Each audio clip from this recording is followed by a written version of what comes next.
आप सभी को जन्माष्टमी की हार्दिक शुभकामनाएं। आज के वीडियो में दोस्तों अटपटा सा कुछ जानने वाले हैं श्री कृष्ण के बारे में। पर मुख्य तौर पर उनकी 8 पत्नियां थी जिनको अष्टभार्या कहा जाता है। इनके श्री कृष्ण को योगेश्वर क्यों कहा जाता है? एक पुत्र होता है साम, जिसके कारण से ही सारे यदुवंशियों का नाश हो जाता है। ऐसा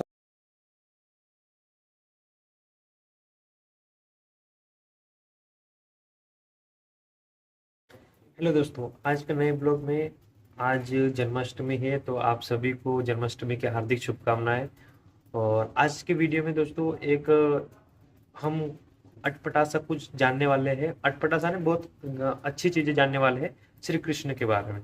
तो मैं आपको कुछ श्री कृष्ण के बारे में बताऊंगा जो कि आपको शायद ही कुछ पता हो, या पता भी हो तो मुझे कमेंट में जरूर बता देना कि आप लोगों को पता था। तो बात करते हैं श्री कृष्ण के बारे में। तो सबको पता है आज के दिन उनका जन्म होता है और मथुरा के कारावास में होता है। उनके पापा का नाम वासुदेव होता है और देवकी उनकी माता का नाम होता है। पर उनका सारा जो बचपन होता है वो गोकुल में बीता है, वो तो सबको पता ही है।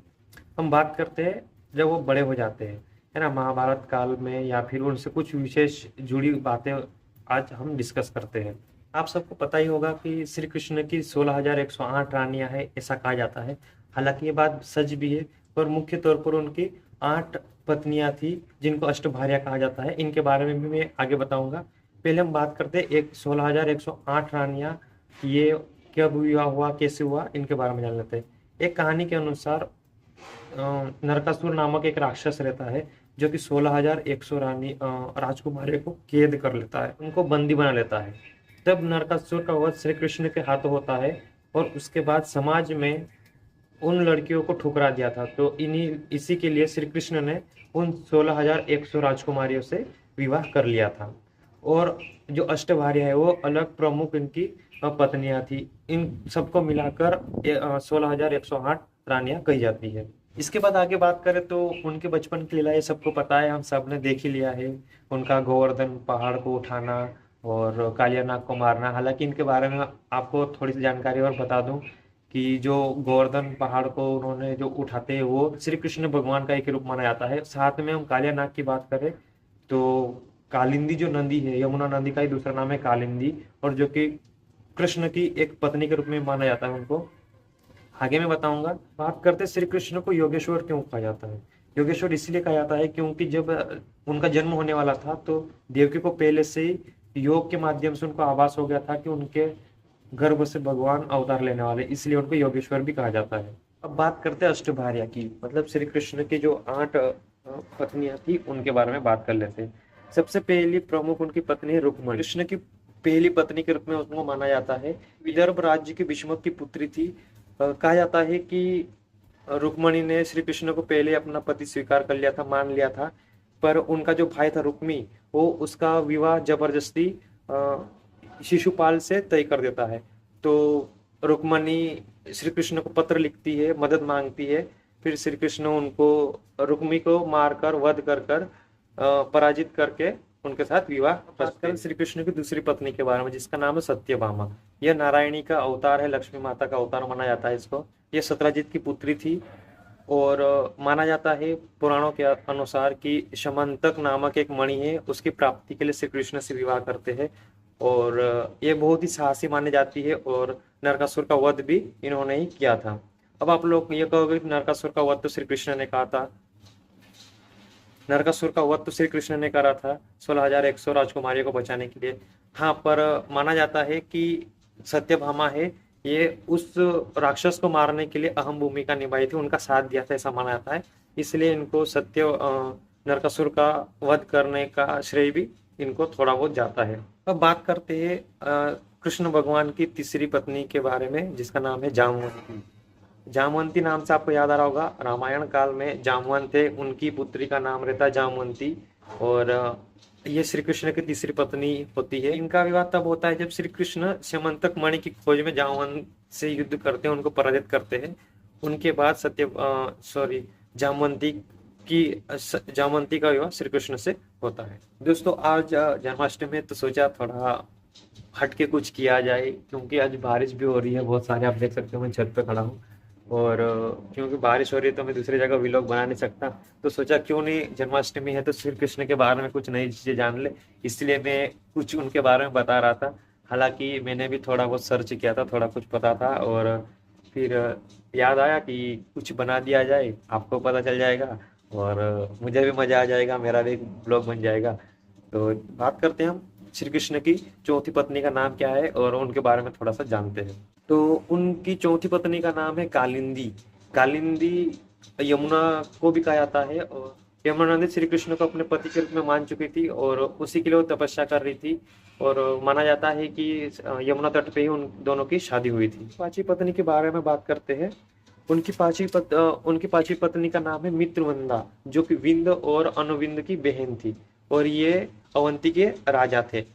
तो अब बात करते हैं थोड़ा सा इनमें संबंध है, रिलेशन में ही आते हैं ये दोनों, इसलिए क्योंकि उनकी जो माता थी वो श्री कृष्ण के जो पिताजी वसुदेव उनकी बहन थी। अब बात करते हैं श्री कृष्ण की अगली पत्नी के बारे में, जीती या सत्य। अच्छा, इसको सत्य भी कहा जाता है, और नागनजीती की पुत्र थी, अयोध्या का जो राजा थे नागनजीत, उनकी पुत्री थी। और इन्होंने सीता का विवाह के लिए जो धनुष को उठाएगा वही शादी कर सकता था, वैसा ही यहाँ पर भी नागनजीत ने किया। 7 दुष्ट बैल थे, उनका वध किया श्री कृष्ण ने, और उसी के चलते नागनजीती का विवाह श्री कृष्ण से हुआ। अब बात करते हैं अगली पत्नी के बारे में, जिसका नाम था भद्रा। माना जाता है कि भद्रा श्री कृष्ण की चचेरी बहन थी। हालांकि उस समय में जो पारिवारिक में नहीं आते थे और दूसरे परिवार से आते थे, उनसे शादी की जा सकती थी, तो ऐसे ही कुछ थी ये भद्रा। तो इनका विवाह भी श्री कृष्ण से हुआ था।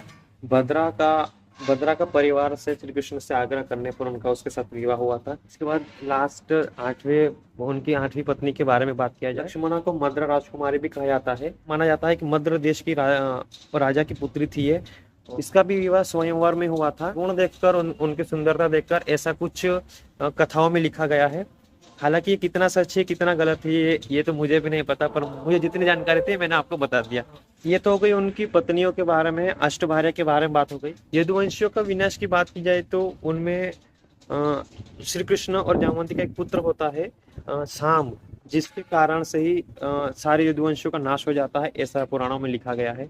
बात की जाए साम किसका पुत्र था, तो श्री कृष्ण और जामवंती का पुत्र था, जो कि अपने मित्रों के साथ कुछ मुनियों के साथ शरारत करने की योजना से उनके साथ गए, और अपने मित्रों को एक गर्भवती महिला के रूप में बना दिया उसने।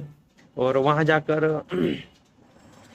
उनको ये पूछा कि हमारी जो होने वाली संतान है वो लड़की है या लड़का है, ऐसा करके उन्होंने कुछ पूछा। तो उन ऋषियों को पता चल गया था कि ये लोग हमारे साथ मजाक कर रहे हैं, तो उन्होंने उसको श्राप दे दिया कि तुम्हारे इस गर्भ से एक लोहे का मुसल जन्म लेगा और यही तुम्हारे पूरी यदुवंश कुल का नाश का कारण बनेगा, ऐसा करके उन्होंने श्राप दे देते हैं। फिर वो क्या डर जाते हैं।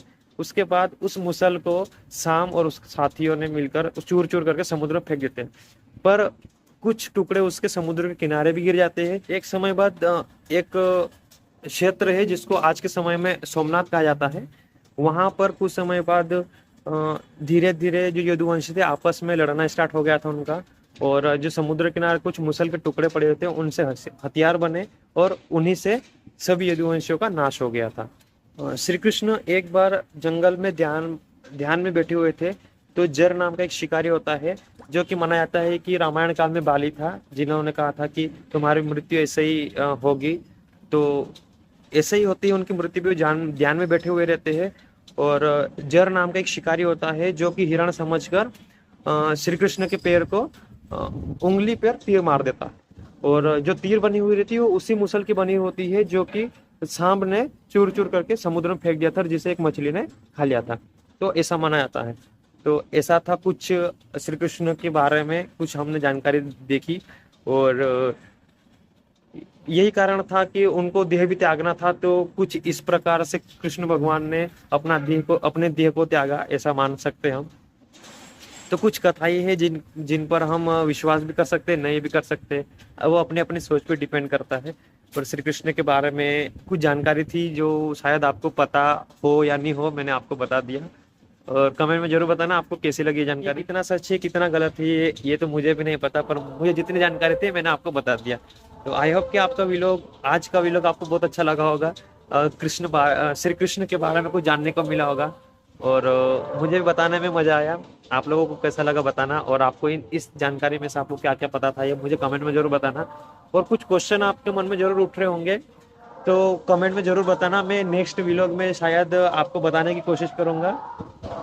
तो आई आपकी वीडियो को अच्छा लगा, वीडियो को अच्छा लगा तो वीडियो को लाइक कर देना, इस वीडियो को लाइक कर देना, और अपने दोस्तों में भी शेयर कर देना, ताकि श्री कृष्ण के बारे में मैंने जो जानकारी बताई उनको भी कुछ पता हो जाए। तो मिलते हैं नेक्स्ट व्लॉग में, तब तक के लिए बाय बाय।